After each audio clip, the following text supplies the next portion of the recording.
feeling good about it. And today, just no big ones, just a bunch of those regular keepers, it seems. Yeah, had a big moment yesterday where he sort of thought he had it figured out. The fish had moved back off a little bit, and that didn't seem to hold up today. It did not. It looked easy for him yesterday. Oh, it did. As far as fishing goes, he was seeing a lot of fish using his forward-facing perspective mode. We were watching a lot of those fish that he caught, roaming around this cover that was off the bank just a little ways. Looked like he certainly had it figured out. With the water temperature being lower than it had been a few days before that, and the water levels being lower, certainly looked like he was on his way to maybe a back-to-back win after the Classic, winning his first Bassmaster Elite tournament, but a lot tougher for him today. We had Trey McKinney right behind Easton Fothergill as we headed to the weigh-in yesterday, not knowing, as we say, that Kyle Welcher had done such a great job out there. Trey McKinney, good day number one, but not quite on the pace yesterday, especially no big size showing up for him today. Yeah, absolutely. And if you look at Easton and Trey having a good day yesterday, 23 pounds. Before this tournament started, us not having an Elite Series tournament in the state of North Carolina, let alone right here on the eastern shore of North Carolina, kind of what has happened to them yesterday and today is like, okay, you get that 23-pound day, then you're going to have a day that might be 10, 12, 14 pounds, but then that's kind of what it's going to take to make a top 10. Kyle Welcher is the only one that hasn't really done anything like that. All the other anglers in this tournament really have had better days and slower days, all of the ones in the top 10, but Kyle Welcher is certainly the one that is not paying attention to having an off day here. He's had nothing but good days. Had over 30.5 pounds on day number one. To everyone's surprise, it started with a giant lead of 7 pounds over Easton Fothergill. And you would assume, Davey, you subtract one or two of these big ones, he still has a phenomenal day, but that first fish, after not catching it yesterday, showing up today, getting it in the mouth and finally catching it, started his day off strong. If you lose that fish or miss that fish, the rest of your decisions could be not what they were. Yeah, big key for Kyle is slowing down. That's what he said after yesterday, and that's what he started doing today. And like you mentioned, Ronnie, starting on the only fish that he knew where it was at, the only big fish, and being able to put that fish in his live well gave him that calmness that he needed to just start looking around slowly but surely, trying to find another big one. And he has done that, one fish after the other. I just wish we knew how many more fish he is going to have marked by the end of the day today to start on tomorrow. Maybe we don't need to know that, I don't know. Well, and the less that he sees, Davey, the more we may see him start fishing, which is just as dangerous for him.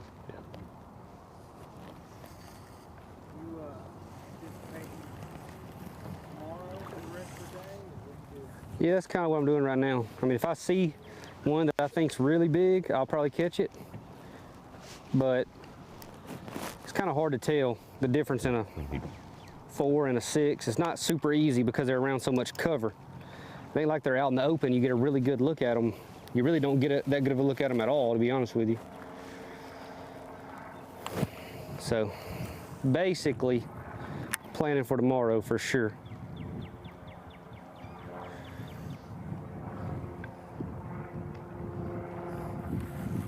But I'm not against catching a daggum biggin.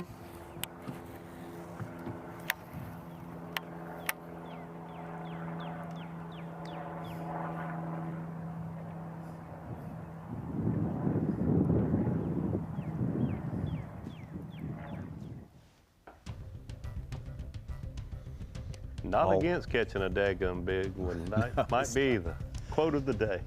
We talked about all the other advantages he gave himself today. He's also given himself the advantage of not having to make any severe travel out there in the water. I mean, you talk about getting a calm demeanor. That's one of the important components of it right there. How big it was or what it was, but still a fish that I don't have in my box. So, gosh dang it, hang on. Looks like a big one. What in the heck? Where's that fish at? Oh, it's a goer. Yeah, just saw when I threw up there and it thumped it and I set the hook and my worm had, when he ate it, he curled my worm over the hook. Yeah, that sucks. But it's all right. There's other fish in the sea, I think.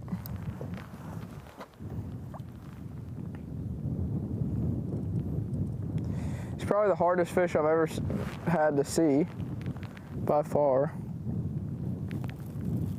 Between the pollen and sheer just don't even know what's on the bottom. It makes it tough. Come on. You gotta guess, and then when you guess right, you're like, oh, then you see it.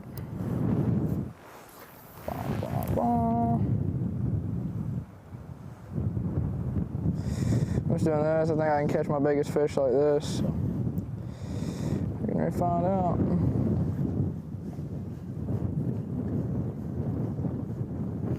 I need a few more trees, vertical trees.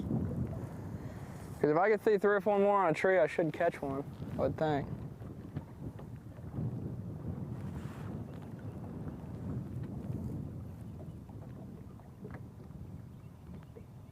He mentioned the hardest fish that he Or has that's tried the hope, to see. anyway. You've been probably playing a little more golf, and I've been fishing right a little there more looks recently. The Come pollen on, please have a fish. Oh, man. is really, really tough year. with your ability to see with forward facing. Oh, with the forward facing, Yes. it's Oh, my 4 gosh. pounder would do me. just the particles Yes. deflect the signal. Yes. Wow. Almost like blacks it out. Thought that was a fish in there. It is not. And a water gun full of soap won't help. Right. Yeah. Right. Dang it. Kind of on the backside of that, where he's at now, I feel sure, just like it is, you know, around my home waters. But I was hoping. 2 weeks ago, it was very difficult to see it all with forward facing. Wow. On Mega Live. I did not know that. It's like a perfect tree.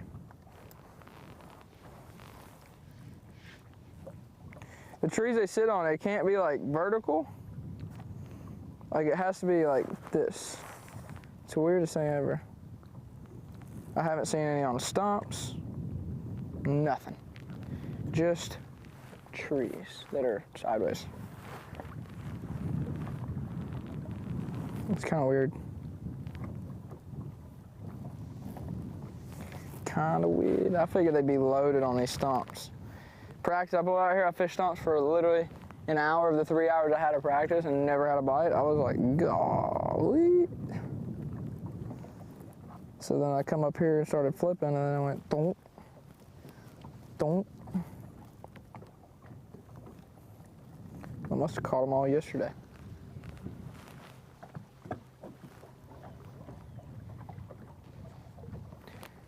You catch any? No. No. 12.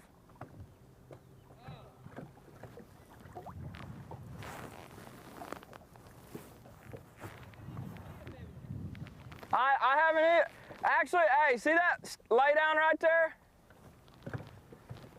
There's 2 big ones on it, but I had them bite, but I didn't catch it.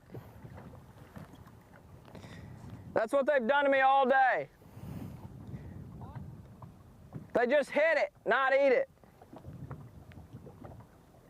Drives me crazy. Mystery competitor out there that he's communicating with. I think it might be Tyler Williams. Tyler Williams, Either Tyler okay. or JT, but I think it's Tyler. And it doesn't eat it. All part of the same class. Yes. Yes. Yes. Yes.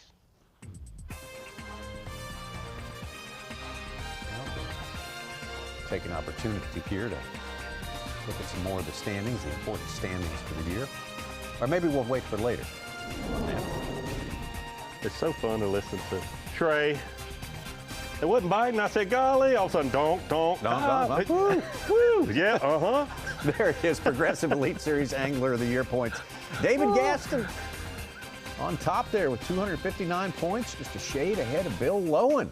Things have changed here. Jay Shakura now in 3rd place. Bryant Smith, had a good day 1, moved into 4th place. John Cox, who was right up there in 2nd, I think, at one point, down to 5th place. Whitaker, LeHue, John Garrett, who came here with the big lead down in 9th place. Parks, and I forgot number 10 there.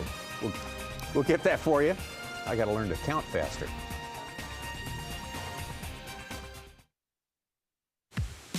New York State's world-class waterways are an angler's paradise. With vast coastlines, thousands of rivers and lakes, and hundreds of fish species, New York offers some of the best fishing in the world. Your next big catch is just a cast away. Whether you're looking to break records or just enjoy a day on the water, you'll find it's easy to love New York. Reel in your next great adventure when you plan your fishing getaway at iloveny.com.